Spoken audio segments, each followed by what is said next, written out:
Ditemukan fakta bahwa FLS telah melakukan pelecehan seksual dengan anak di bawah umur sebanyak 3 orang.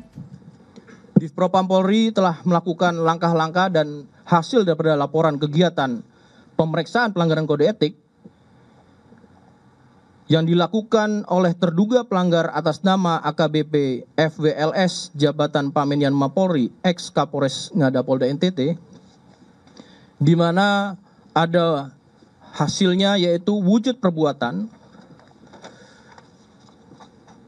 dugaan pelanggaran KIPP yang dilakukan oleh FWLS Jabatan Pamenian Mapolri ex Kapolres Ngada Polda NTT dengan wujud perbuatan melakukan pelecehan seksual terhadap anak di bawah umur dan persetubuhan atau perjinaan tanpa ikatan pernikahan yang sah, konsumsi narkoba, serta merekam, menyimpan, memposting, dan menyebarluaskan video pelecehan seksual terhadap anak di bawah umur.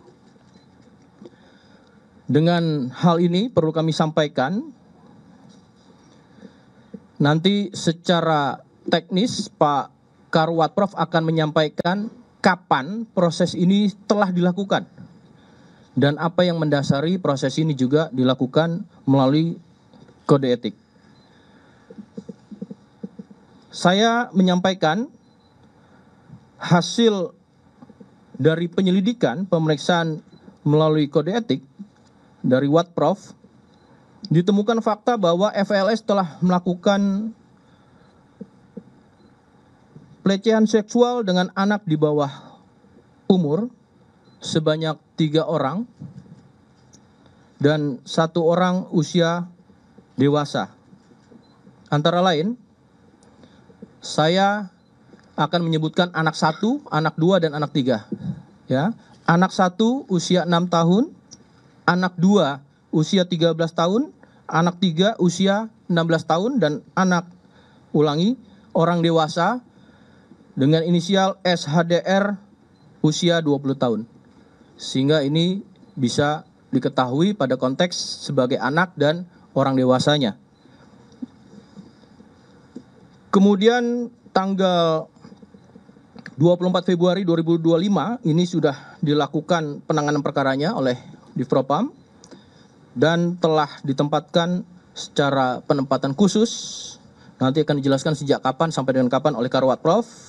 Dan langkah-langkah yang telah dilakukan yaitu pemeriksaan korban dan saksi-saksi.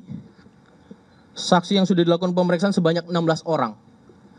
Terdiri dari 4 orang korban, termasuk tadi 3 anak, 4 orang manajer hotel, 2 orang personil Polda NTT, 3 orang ahli.